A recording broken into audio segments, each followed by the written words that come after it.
a conductive wire, and you were so electric. I had no say when you came so near, and just passed right through me. Hey everyone, before we dive into today's episode, I wanted to let you know that you can follow Welcome to Geekdom on Instagram at Welcome to Geekdom and on Twitter at GeekdomPod. There are links to those in the show notes. You can also support the show on Patreon, where I will be releasing bonus content for this podcast and my other podcast, Chat Cemetery. You can rate and review the show on Apple Podcasts or on Podchaser. There are links to all of those things in the show notes, so be sure to do that. It is a huge help for the show, and I really appreciate it. Now, let's dive into today's episode. Hey everyone, Welcome to Geekdom is back. I'm your host, Deanna Chapman, and today I am joined by Justin Richards, and we are going to talk about some comics. Justin, how are you? Hey, I'm great. Glad to be here. How about yourself? I'm always great when I get to talk about comics, so I want to just dive on in and start with your journey into comics. What brought you into the industry? How did you sort of get your foot in the door? I got back into comics. I had some comics growing up, but not much, and I kind of fell off until about 2015, I would say, 2014 maybe.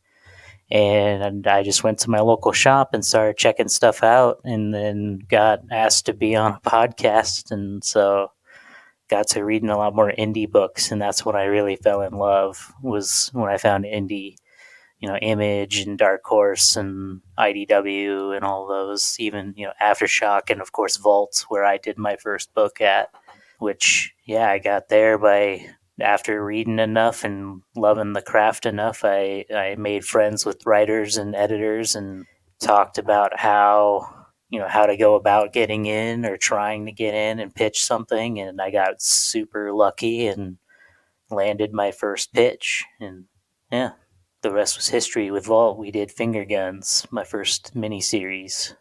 Yeah, and I actually read through that today before we hopped on the call here. And one of the themes I've noticed with your work is that you really dive into sort of the mental health aspects, domestic abuse, and things like that. Was that something you knew you always wanted to cover with comics? Because, we have been, as, people in general, talking about mental health more and more, especially, people who are the center of attention, like athletes and actors and things like that. So for you, what was it that made you lean in that direction with your comics?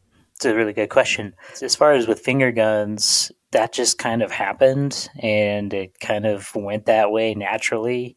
But I did know that was the kind of stories that I was always drawn to, was ones that had more emotional aspects to them and had layers that you could break apart as far as looking at the psychology and those kinds of things of characters.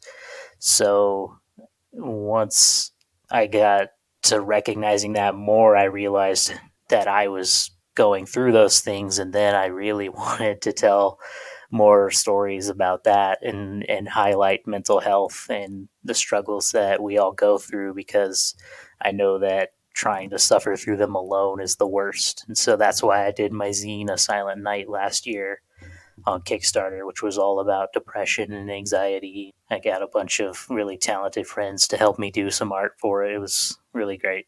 Yeah, and to quickly dive into Finger Guns a little more, you mentioned diving into indie comics and that sort of stuff, and I've been doing the same. I have a ton of stuff from Image, which, is like right up there behind DC and Marvel pretty much. But then I've been picking up things from Dark Horse, Boom, Oni, Vault, and these smaller publishers that I think really put an emphasis on letting creators tell their own stories their own way. And obviously, like you said, you still have to pitch it and be accepted and that sort of thing. But I think you just have a much broader range because you aren't tied to this existing IP. And I used to think, oh, everyone just wants to write for Marvel or DC, which sure, I'm guessing there are a lot of people out there, On some level. yeah, who still want to do that. But at the same time, there's so much more opportunity now with Kickstarter and everything. And Finger Guns, I thought it was really clever because you have these two kids who have very different situations at home in Sadie and Wes, and then you have them both having this similar special ability that just really connects the two of them. And I just really loved the whole concept behind that book. Thank you. I appreciate that. It's a special book, and yeah, Wes and Sadie are. I'm a sucker for friendship at the end of the day, and so finding friendship in places that you don't expect it, and through means that you don't expect, and through highs and very very lows, So that was something that I definitely wanted to explore with Finger Guns, focusing on just mostly two characters, especially. Yeah. And then with, your Silent Night comic, that is, like the name suggests, silent. And that was something that, you'll sometimes see for a few pages in a comic. There are some, but there aren't too many start to finish that are that way. And even though this wasn't like a full length graphic novel or anything, what made you take that approach to it? Honestly, that came together like both completely through like a convoluted roller coaster, but also very naturally. It took me a couple years to really grasp what I wanted to do with it as a project. It started as a 5-page short story about my anxiety told through a horror story. And the script has words Right. and everything. But once we got to the colors and everything, and I was reading those 5 pages, I thought that they were just as much, if not more powerful as silent pages. And it was a story about being afraid of silence, essentially. So having it be silent the whole time is like a fun little wink and a nod on top of itself. And yeah, I just thought that it came out well that way. And then getting the pinups from talented artists just paired with it nicely. And so all I had to write was some fun activities and a personal letter. Yeah. And, you have little bits of prose at the end of that one, which I enjoyed. And I think it's a very clever way to do comics because I think it's good to subvert expectations every once in a while. I've been taking Scott Snyder's class, and I've mentioned this a few times now, so apologies to the listeners who have heard this already. But, he did that AD After Death comic, which was different than anything else I had been reading at the time. And it's one of those things where you see something like that and you read it and you're like, oh, okay, comics can be so much more than I personally expected. We all go through the same discovery, especially people growing up with mostly the big two, Marvel and DC and superheroes. That's kind of what people tend to think of with comics. And then, once you realize that, oh, there's entire universes and worlds out there that you've never heard of that are some of the best stories you've never read, like Saga and Wiccan Divine, and even things like AD After Death. That was a great series that mixed prose and was, a different, like a magazine size format and longer pages. Yeah. Yeah, that was really cool. I remember that one. So yeah, the comics will definitely shock you if you're new to it with just how much there is and how different it all is as well, how diverse and awesome they are. Absolutely. And I'm a huge horror fan. So I've been slowly Same.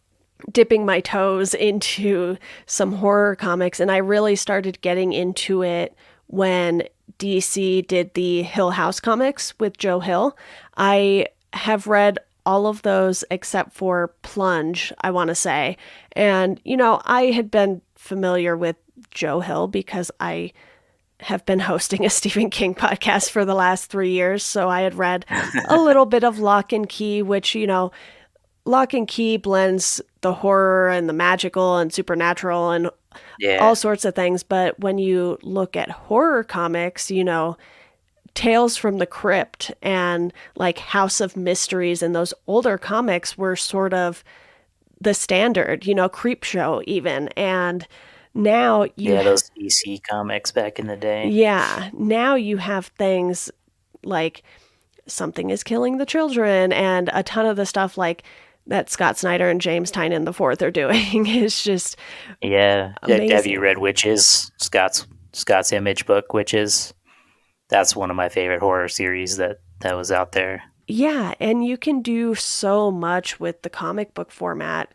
Do you feel like now is really the time for anyone who's wanting to either get into reading comics or get into making comics to just dive in and do it because of how much opportunity is out there and how much diversity is out there now?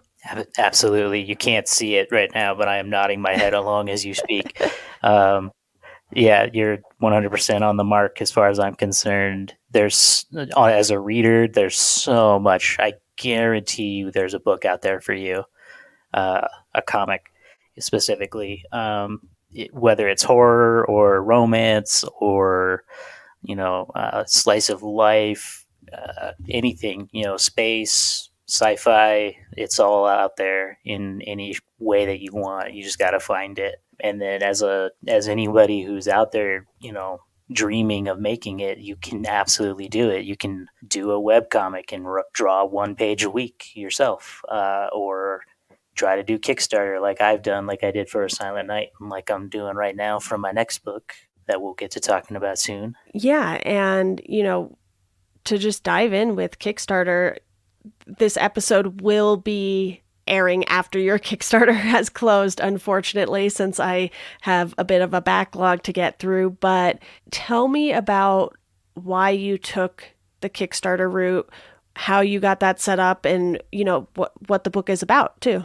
I guess I just knew enough people that were doing Kickstarters and being successful at it that I saw it as an avenue that I could do, and that's why I tested the waters with a smaller project like A Silent Night, where it was a smaller goal, smaller book, easier to package and ship and figure out things that I don't know how to do for the first time. And then with this one, this was just a special book. It's called I Only Have Eyes for You, and it's a book that was special to me in that it as soon as I got the idea, I was very excited. And it was like it's the first story I've ever thought about where I instantly had ideas for multiple volumes, rather than like one whole tale kind of condensed in itself and a beginning, middle, and an end. This one I was just like, oh, I could do so much with this, and I could do this spin-off and this, and then our last volume could be this, that kind of inspiration came with this project. So it was something that I knew I wanted to do my way and that I wanted to do differently than a lot of other stuff because it is superheroes, and I know that superheroes have been done to death. But I like to think that there's still fresh ways of doing it, and so I'd like to prove that by doing my own. And yeah, it's just something that I've been really excited about. And when I talked to Jimmy about it, my artist Jimmy Kutzai, co-creator on the project, when I talked to him about it, he got equally excited. It was just like, that's the coolest thing I've ever heard. So it's just a project that we knew that we wanted to do our way, and we knew that the best way to do that without having to wait for a publisher to not roll their eyes when you say the word original superhero. So we just figured we'd do it ourselves and go for it on Kickstarter and do the whole thing.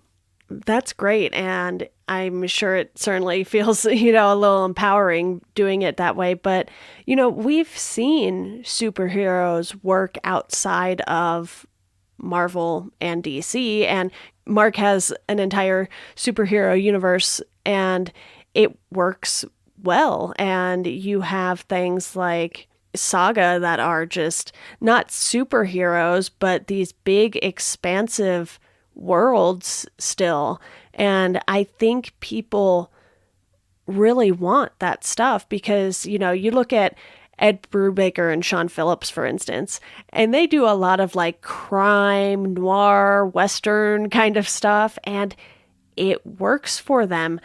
You just sort of have to find what that thing is that people want from you. And, you know, you have Invincible by Robert Kirkman, again, another big name. So maybe these aren't the best examples, but they weren't always big names. Yeah, no, I mean, there's even Black Hammer by Jeff Lemire recently, who's also, a big name, but it's just proof that these concepts can work.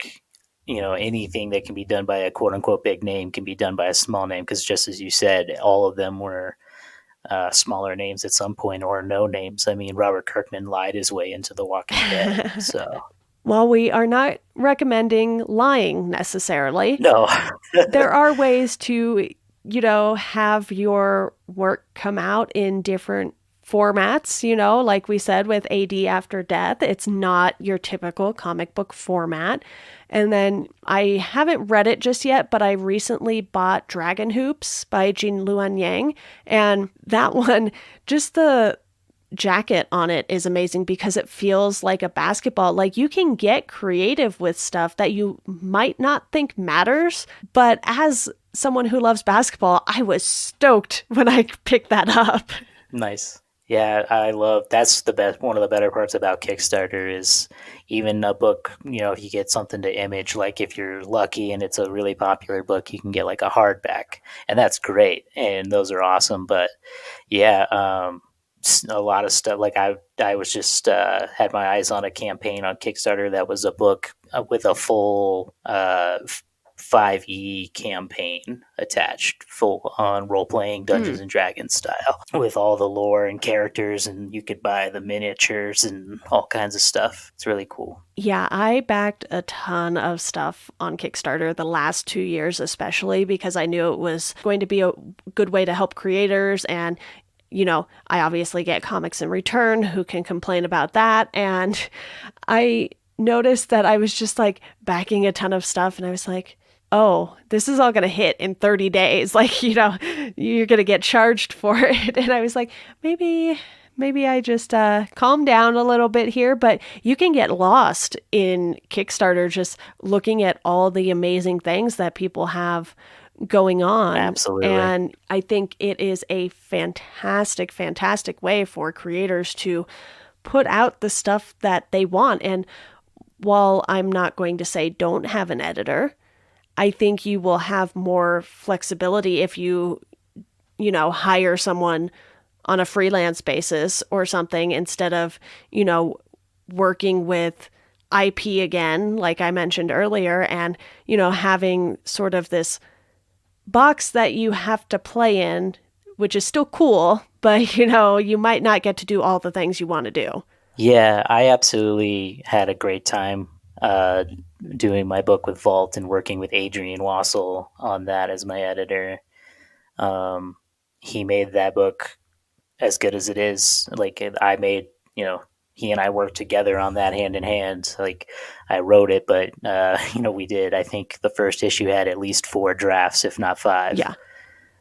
Before it was finalized. So editors are great, and they can be immensely helpful, and they deserve all the credit in the world for their hard work on some stuff. Like, in particular, this one, like I said, I took this to some editors, and once you say original superheroes, most people are kind of like, that's not easy to sell, or it's not what we're looking for right now, those kinds of things. I got a few of those kinds of responses, and after just a couple, I was like, I just would rather do it myself and do it the way I want to do it anyway. So that can be a freeing thing in some ways. Yeah, it certainly can. And if you have a great team by your side, it's like, why not?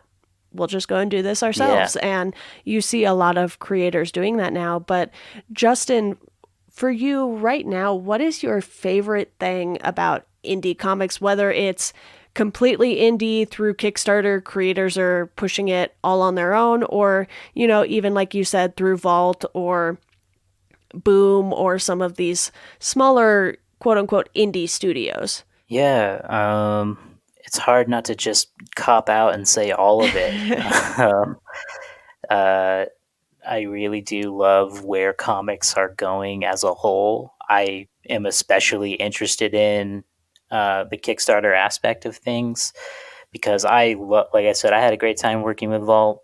I would work with them again in a heartbeat. I would work with any number of these publishers as long as they're not pro Comicsgate or something like that. But anything other than that, I would love to work with publishers, but I also just love seeing the diversity and the opportunity that Kickstarter itself brings, where you can have a dream and an idea in a sketch pad and potentially bring it to life that way if you've got the right hustle and you get the right amount of help and you know those kinds of things. You got to do a lot of work, but it's doable, it's achievable in today's world, and I think that's great.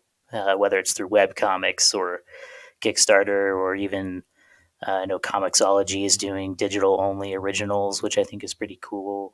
So lots of, I guess, the diversity of everything is what I'm the most excited about with indie comics. Yeah, I honestly agree with that so much. And I have a massive to read stack, both physical and digital, because of all those Same. Kickstarters I backed. I was getting physical copies at first, and then I was like, I'm out of shelf space. I think I need to start just, doing the digital rewards. And then that started backing up. And I've been reading Razor Blades, which is James Tynion the Fourth's, horror comic book magazine. And that's another thing.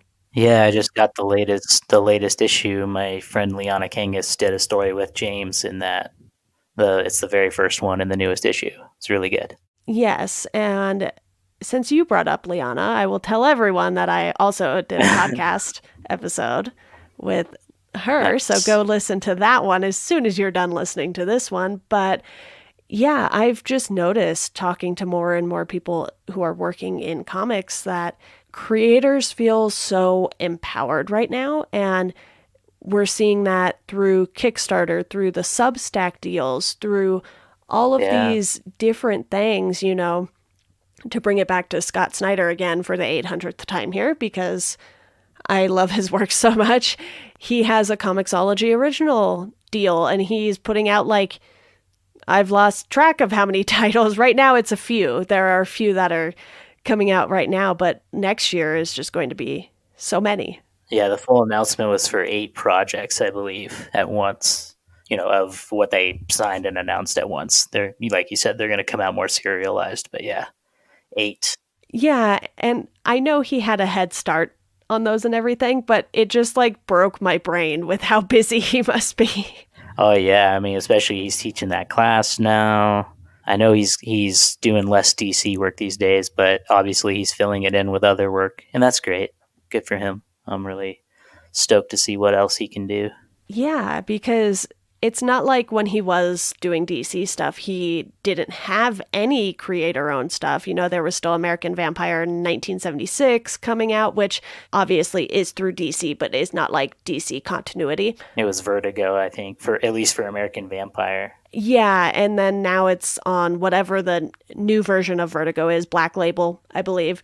So he had that going. He did that Witches trade, and the amount of DC work he did too, I was just like, this is so much. And James Tynion the Fourth is the same way now. He was doing Batman too, and is doing so many creator-owned things now. And I just really admire people in the comic book industry because it is a grind. I've also had, Shelley Bond on here, who was an editor at Vertigo for a while. She's doing amazing projects.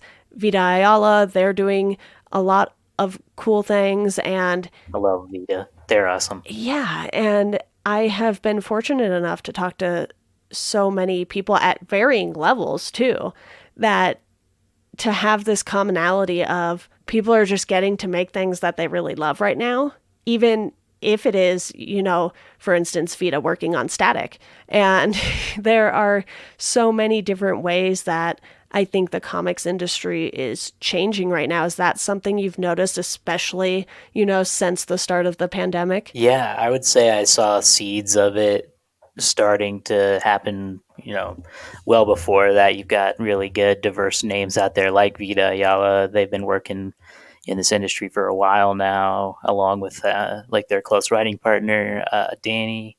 Kwanzaa is out there doing great stuff. And then now we've got more people like Liana and Joe Corallo and Ben Kahn and all kinds of great representation of LGBTQ community as well as other minorities, which is just great to see. And it's only become stronger in the last year or so. And now we're getting to see, more trans representation in DC, bisexual representation in DC, and I, for one, am all for it. I think it's great. And then I think it's a lot to do with how we've been saying how free and open the market is elsewhere, where you can see how successful these great stories can be with representation. And then it's like, okay, yeah, see, look, it can work for DC or Marvel. Like, you're wrong. It can be done. There are audiences for it. Absolutely. And you can even have a much smaller audience too if you're doing things like Kickstarter and you're the one, collecting 90% of that money, let's say, after, Kickstarter fees, credit card fees, and that fun stuff. And you're getting to pay your team a fair rate. And, that's not to say publishers don't pay fair rates, but I know there have been like royalty issues and stuff recently. And you have this ability to thrive off of a smaller audience. You don't need to sell 2 million Batman books to succeed. And I think that is really great because as someone who spends a lot of time creating podcasts for no money, and I'm just talking about mine, I actually get paid to work on podcasts as my day job pretty much. So there is that. But as far as my personal content goes, I'm not making any money. I don't pay guests. Most podcasts don't pay guests. Some podcasts actually charge guests, which that's a whole conversation for another day. But a lot of these things, especially when you're trying to get your foot in the door, they're just a labor of love. And, I've been doing YouTube videos as well, and that's like a whole other thing. And just being a creator of any type, there's so much opportunity out there, but that does not mean you don't have to work hard for it. Absolutely. It's definitely a lot of work, but it's there. It could definitely, then there's still a lot of issues out there. Like you said, there's stuff with rights and royalties. And, as much as we just had a lovely reflection on some recent examples of representation, there's still a long way to go with that for, marginalized people of all creeds and colors and identities. So there's still a long way to go, but there's a lot of big steps that have been seen in recent times, and it is an exciting time. And yeah, I hope more and more people just keep pushing and doing their own thing and making their awesome content how they want to do it. Yeah, and that's why I've been having a lot of fun doing these conversations in particular. It's not that I don't want to talk about, Marvel movies and DC movies and that stuff still. I will still be doing that, but just getting the perspective of creators in especially the comic book industry, now that I have grown so fond of comics, it's just nice to see how things are moving along, sometimes slower than we would like, but still there's been progress lately that I think is a good sign for creators of all kinds. And Justin, is there anything you have coming up that you would like to discuss after the Kickstarter, in addition to the Kickstarter? The biggest thing will be the Kickstarter, especially since it seems like it might currently be a pretty dead time in the Kickstarter universe. I think holidays are keeping people from backing stuff because they don't want to see, a $30 charge pop up in the middle of December right before Christmas shopping needs to be finished and those things. And that's perfectly fine. So keep an eye on that, like peek on my stuff and see if we made it or not. Because if not, we are going to relaunch this because this book is going to be made one way or another.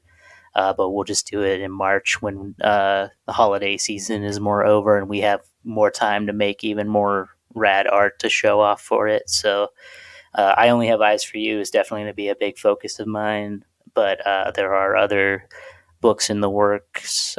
Speaking with an agent currently about an all ages book that I've been working on for 2 years, I think, with my good, talented artist friend Andrea Rosales. I'm really excited about that one. It's about a girl and her tree friend, and it's really, really sweet and fun. And I can't wait to get that one out there. So that's one that's it's on the side burner a bit, but it's definitely in the works. And I've got quite a few others, and hoping to do some license work at some point.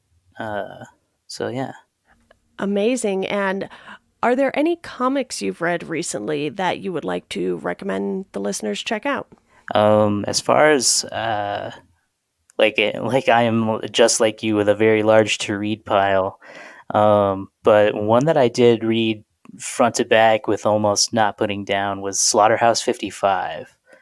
I read that a few months back by Ryan North. It's a graphic novel adaptation of a book by the same name, which was somewhat based on true stories. It was semi autobiographical, but obviously it has supernatural elements. Deals with like aliens and stuff and time travel. It's pretty cool, and it's a book that I think you would enjoy in particular with how you're saying that you like things that play with the format. Like it is just a typical hardback in that sense, but um, they do some really cool stuff with like the time travel things and like the how they show, like they did a cool timeline, like a double page spread timeline of like showing the different points in this guy's life and how he experiences them and stuff. And yeah, it's just a really well done book that I think you would dig how they do it. I will absolutely put that on my list to check out. I can't promise when I will get to it, but I will get to Right. it. And since we brought this one up a couple times here, I'm going to go ahead and recommend AD After Death. I have the 3 books in that physical form that you mentioned. They're kind of taller, a little wider, and they're just so nice to hold. I am a big proponent of physical books. They made like those particular ones. It was like a recycled paper or something. It has a really nice feel on the covers. I have those as well. Yeah, it's pretty unique. So I am all for, just fun little things like that you probably overlook when you're kind of just browsing in a store. But like once you pick up the book, you're like, oh, yes, I need a physical copy of this right now. So, those are our recommendations. And Justin, any final parting words here? Thank you for having me, and thank you for anybody who listened along. And feel free to follow me on the socials. I'm at Emo Comic Writer pretty much everywhere. And yeah, we'll see you around on the next one. Love that. There will be links to all of those things in the show notes. Justin, thank you so much for joining me. Thank you.